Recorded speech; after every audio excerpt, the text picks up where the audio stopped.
Hola a todos y todas nuevamente en estos programas de diálogos remotos y en estas intensas e interesantes entrevistas a artistas locales.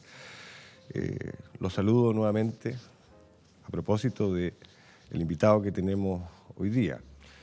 Él es de Puerto Montt, es un artista connotadísimo de la región y también a nivel nacional. Ha expuesto en innumerables ocasiones en distintos espacios de circulación. A nivel internacional también ha tenido experiencias expositivas. Es un tipo que mira lo humano de una manera muy intensa. Es un pintor y artista visual del territorio, es decir, es capaz de poder descubrir en la materia geológica local aquello que nos habla y nos relata visualmente una suerte de identidad, de un habitar este territorio. Su obra particularmente es una de las que más me conmueve por la furia, por esta explosión de color, por la abstracción que a ratos el artista promueve y juega en su soporte.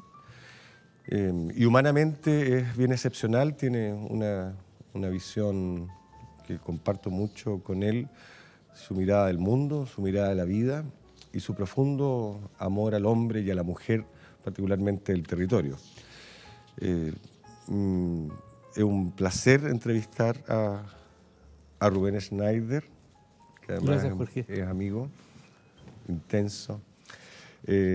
Rubén, qué rico que estés acá y poder compartir un poco la visión de mundo que tienes tú, tus procesos creativos, ciertos sentires o pensamientos que tú tienes a contexto o coyunturas que estamos viviendo.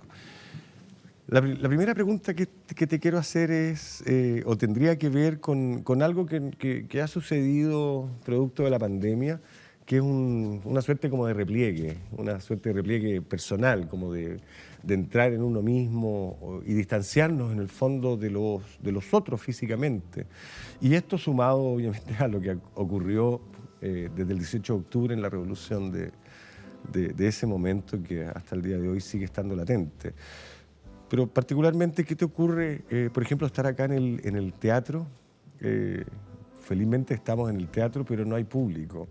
Las salas de exhibiciones están cerradas, se nos clausuró en el fondo la posibilidad de estar visibilizándonos juntos con otros, la obra y también al artista. ¿Qué ha pasado en este tiempo, Rubén? ¿Qué te ha pasado a ti? Bueno, yo creo que este fenómeno que se llama pandemia es algo súper extraño, inimaginable y muy difícil de ponderar, porque hay una suerte de ¿cómo decir?, de visión que condiciona absolutamente al hombre y al hacer del hombre. Y con respecto a los espacios, ponte tú, de exponer, pero también de ir a ver, ¿qué ha significado ese no poder, no estar distanciado de las obras de otros, de no estar en ese espacio que eran muy ricos, compartir después de la curatoría o de las palabras, como es compartir con los otros? ¿Qué ha significado para ti? Yo creo que todas las actividades artísticas se completan con el espectador. Entonces, al no tener espectador, no tiene ni una posibilidad de presentar su obra, pero tampoco de vivir, de vivir y de mostrar su trabajo y que es de lo cual vivimos. Entonces, te cortaron las manos, en el fondo. Vamos a la historia, Rubén, a tu historia. Bueno, tú eres un artista local del territorio y que viviste seguramente la generación de Ángel Mo, estuviste en esos talleres, entraste con otros pintores, te hablo ya bastante, más de 40, 50 años atrás, digamos. Estuviste ahí.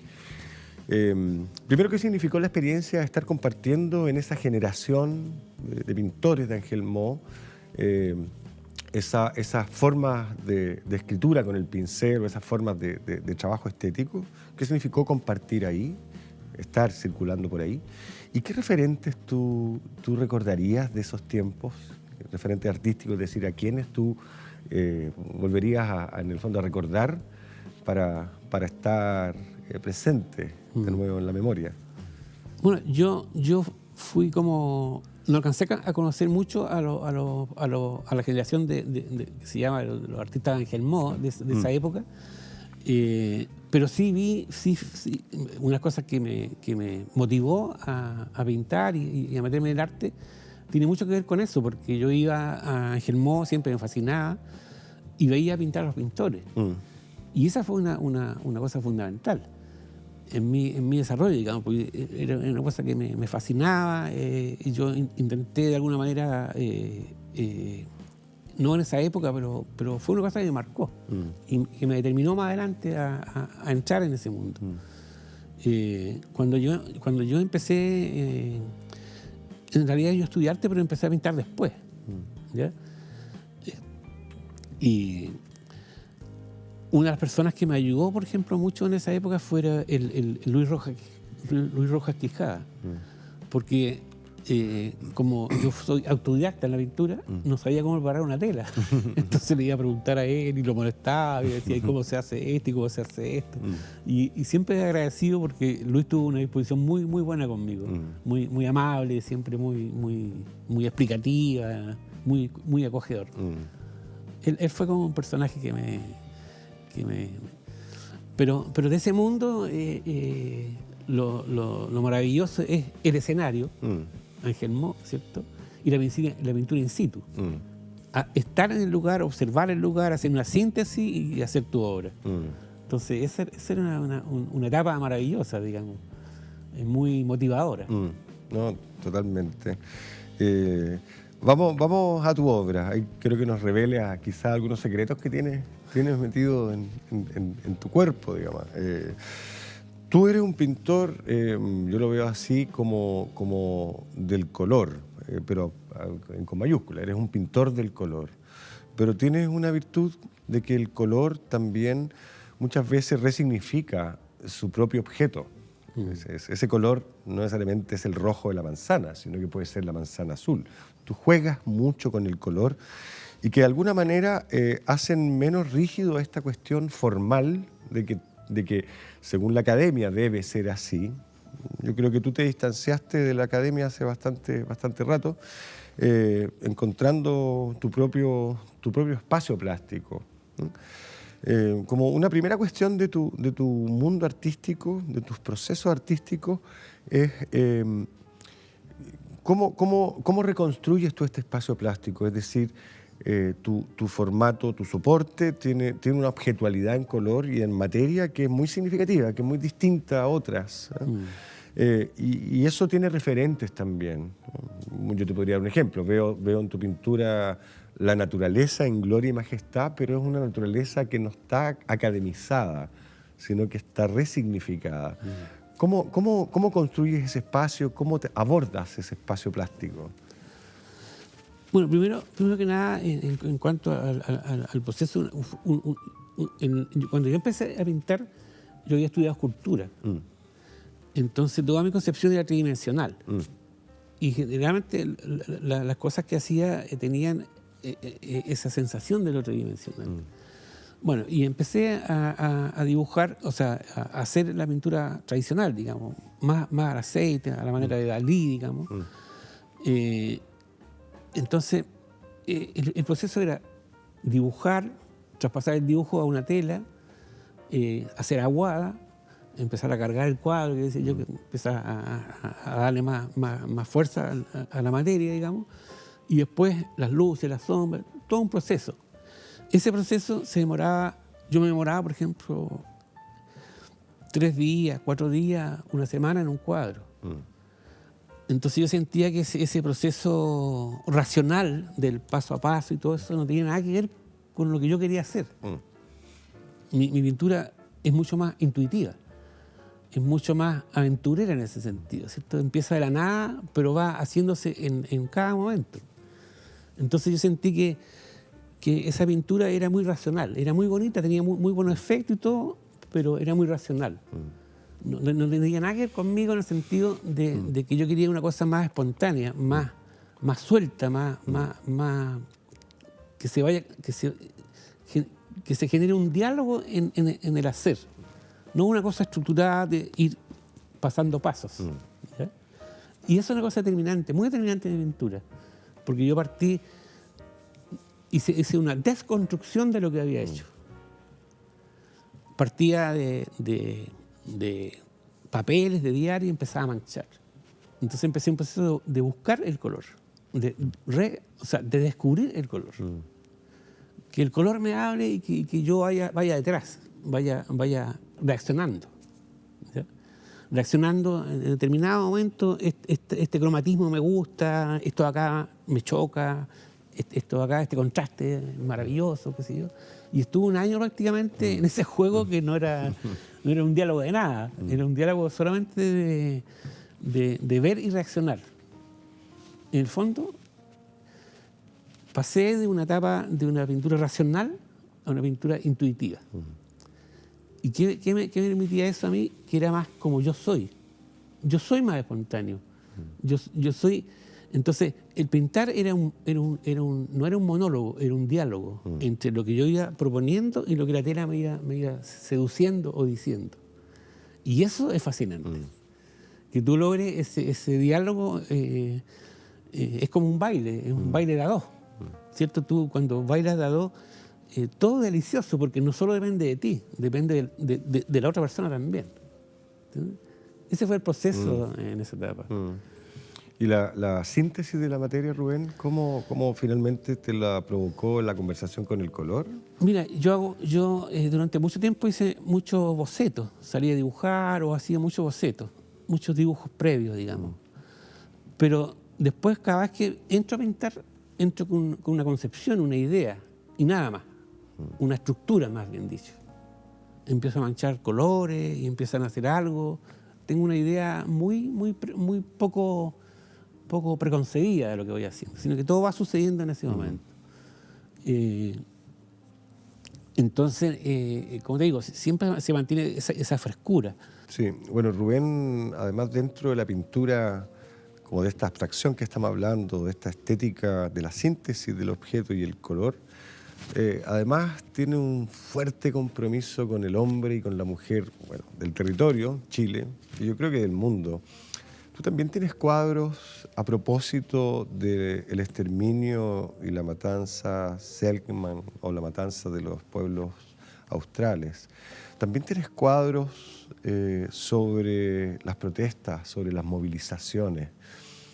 Entre una y otra hay cientos de años de distancia, pero el tema es el mismo. En el fondo es también mostrar aquello que la historia no ha querido mostrar, particularmente en el territorio del sur. ¿Cómo fueron también esos procesos, tanto lo ancestral como los de movilización? Es decir, ¿qué te llamó a ti que finalmente esas sensaciones de furia o de tristeza muy profunda estuvieran en la tela, estuvieran ahí? Mira, al principio, como comentábamos, mi atracción estaba en el paisaje, en el territorio, ¿cierto? Porque había visto a los pintores ahí, así que yo quería estar también viendo cómo se ve, cómo ves el territorio, ¿cierto? Durante los tiempos, toda la gente va viéndolo distinto, ¿cierto? Cada uno va haciendo un aporte en el sentido que los ve de otra manera. Ya no lo ve igual que el otro, lo ve con otra mirada, ¿cierto? Y cuando estuve en la universidad, uno de los énfasis que tenía la Universidad de Chile en la carrera tenía que ver con el arte iberoamericano. Y cómo el hombre había ocupado, había usado los instrumentos, cómo había usado los artefactos, cómo los había decorado, qué ciudades habían levantado, ¿cierto? Y me metí mucho también como aficionado a la arqueología, porque yo estudié en Arica, y Arica es donde Pisa es un sitio arqueológico o ceremonial o algo, porque está todo, el territorio está lleno de vestigios. ¿Ya? Entonces pasé de esa cosa de ver el paisaje, de analizar el paisaje, de descubrir el paisaje desde lo visual hasta lo geológico, hasta lo telúrico, ¿cierto? El sur generalmente es una manifestación violenta de los elementos, ¿cierto? Del agua. El agua se manifiesta en las mareas, sube, baja, llueve, la tierra se mueve, forma volcanes, ¿cierto? Forma estratos maravillosos que tú puedes ver.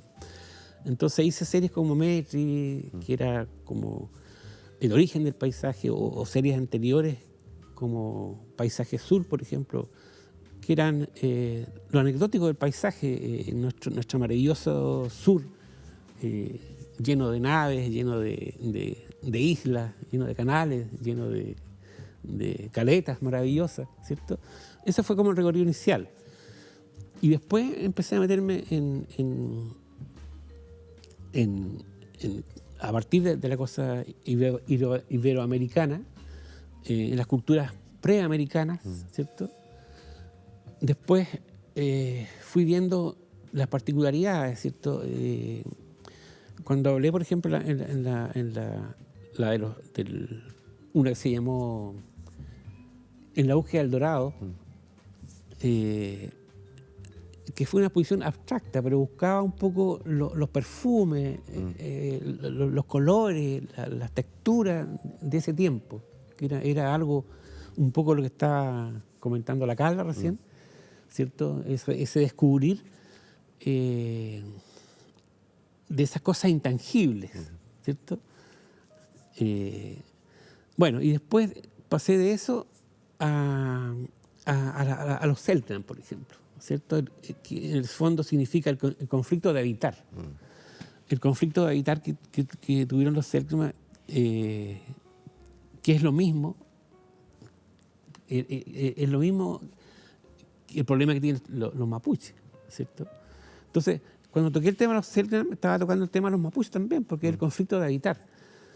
Cómo el territorio se convierte en un bien privado y deja fuera a la vida, a los que han vivido ancestralmente, ¿cierto?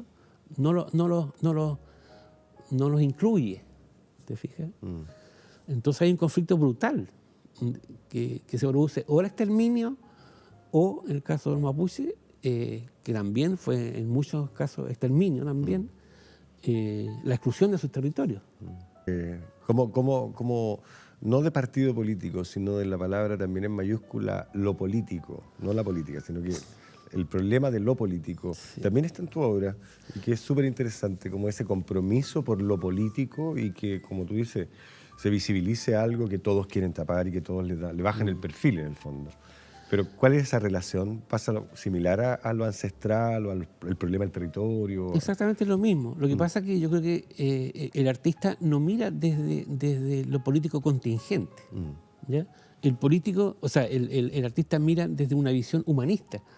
Que la visión humanista abarca mucho más cosas que la política. Abarca, no sé, la sociología, la antropología, abarca la estética, la ética, ¿cierto?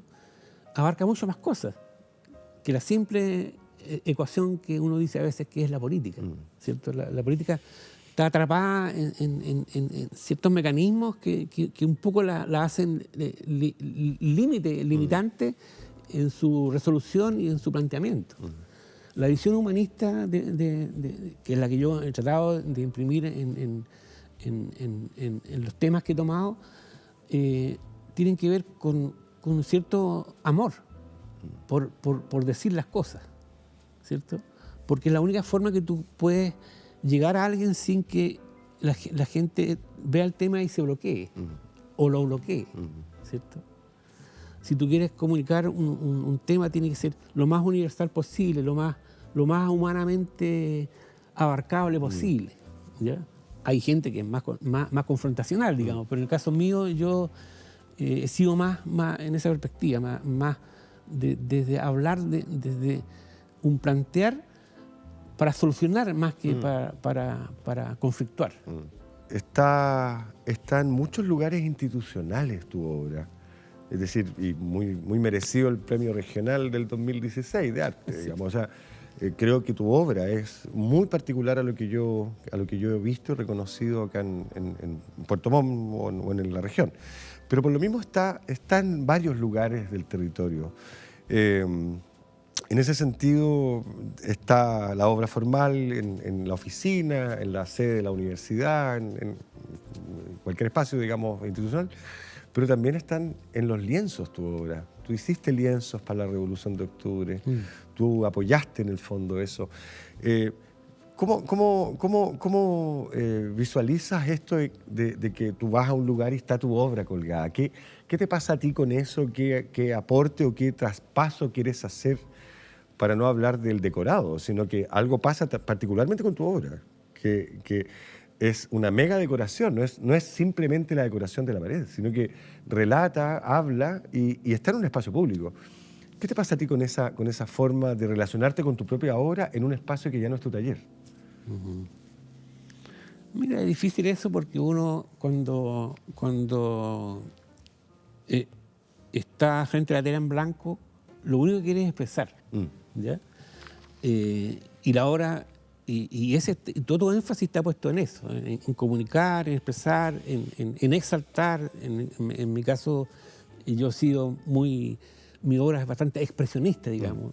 Habla, exalta a partir del color, de la forma o del lenguaje que expreso. Pero ahí muere el cuento. Para uno, la obra cuando se va y se vende o regalado muchas cosas también, ya cobran una vida independiente. O sea, que yo incluso soy espectador de esa, como cualquier espectador. ¿Ya? Lo que sí, que es importante que hay obras que van a permanecer más allá de lo privado. Y eso es muy importante para mí. Porque generalmente yo he tenido la suerte de poder, el último tiempo, sobre todo, un poco vivir de lo que hago. Y eso ha significado que también tu obra va a lo privado. Que es maravilloso, ¿cierto? Porque cumple una función, un rol dentro de los hogares. Pero uno quisiera, como aquí no sucede eso, ¿cierto?, que los museos compren obras para que esa obra trascienda más allá de lo privado, llegue a lo público, se sostenga y se mantenga en lo público. ¿Ya? Bueno, aquí tenemos el Diego Rivera, por suerte, que tiene una selección de obras, ¿cierto?, de artistas regionales, y la gente puede y va a poder en el tiempo ver esas obras, ¿cierto? Eso es importante. Ahora, de estar presente en los momentos sociales que hemos vivido, yo creo que impacta. Aparte de pintar, me he dedicado a escribir también en el último tiempo, también no con un carácter estético ni porque me guste, ¿ya?, sino porque por una necesidad de comunicar más allá de la obra, de comunicar también textualmente lo que siento que está pasando en mi país y los anhelos que yo tengo para que esto suceda, no tanto con una visión política, sino con una visión humanista de amor por mi comunidad. ¿Te fijas? Quiero que esto se resuelva, quiero que haya soluciones, quiero que haya reflexión, ¿cierto? Quiero que la gente se junte a conversar y a plantear soluciones. Rubén, ¿y el presente? ¿En qué estás hoy día? ¿En qué estás mirando, pensando, trabajando, cazando, capturando imágenes? ¿En qué estás contigo y la pintura? Mira, en la pintura estoy como en varios procesos, pero estoy como en un plan de observación. Incluso he dejado de escribir. Siento que le puse mucho ñeque y mucho esfuerzo a tratar de llegar a este momento que fue después del 18 de octubre, en el sentido de que se llegó a un punto como un punto muerto. Entonces, un poco estoy como de observador en estos momentos. Quiero ver qué pasa, quiero ver cómo se manifiesta esto. Es una maravillosa oportunidad. Encuentro que es una maravillosa oportunidad donde Chile tiene por primera vez la oportunidad de cambiar y de decidir su destino, porque nunca ha decidido su destino. Desde la fundación, desde que Chile es Chile, siempre ha pasado lo mismo. Siempre ha estado el poder centrado en un grupo de personas y nunca ha habido una posibilidad de que toda la gente, de que todos los actores digan qué queremos, cómo hacemos esto, cómo nos vemos las caras, cómo mejoramos, cómo habitamos todos. Entonces es una oportunidad maravillosa, encuentro yo, pero espero que suceda eso. Ojalá y los dioses del Olimpo te escuchen. La pausa, Rubén, ese estado de observación, para ir concluyendo ya, el tiempo se pasa súper rápido. Sí. Pero en una botella de vino nos volveremos a encontrar. Claro. ¿Es materia prima? O sea, esa observación finalmente por experiencia quizás en otros momentos históricos de tu vida, lo que incorpora, lo que captura, lo que escuchas, lo que observas ahí, finalmente se traduce en una nueva serie. Puede ser. Mira, la verdad que también coincide en el hecho de que esta pandemia también te botó para afuera, te dejó fuera de esta cosa, y también tiene que ver con que estoy viejo ya. Entonces, los énfasis no son los mismos a los 20, a los 30, ni a los 40, ni a los 50, ni a los 60, ni a los 70 que voy a entrar. Entonces, quiero ser consecuente y también vivir el resto que me quede con un poco más de amor por mí mismo. ¿Ya? Porque la vida en el arte es muy inhóspita. Es muy inhóspita, es una vida muy aporreada, por decirlo así. Muy austera. Tienes que aprender a reducirte a lo mismo y a respirar lo mínimo que puedas para poder vivir y sobrevivir haciendo arte, que fue mi compromiso de vida, digamos. Entonces lo que quiero ahora, ojalá en algún momento, y lo he dicho en alguna oportunidad, ojalá me fuera a pintar por las caletas unos bocetos y volver a la esencia. ¿Te fijas? A la esencia de donde yo empecé, de este amor por la pintura, de este amor por el hacer, de este amor por mirar y la contemplación, ¿cierto? Quiero volver a ese punto, porque me gustaría regalarme esa posibilidad. No sé si lo puedo hacer, pero por ahí en algún momento voy a proponerlo, aunque sea mínimamente, pero lo voy a hacer. Sí, bien. Y bueno, y lo que vaya a suceder, como te digo yo en este momento, es como estar un poco stand-by,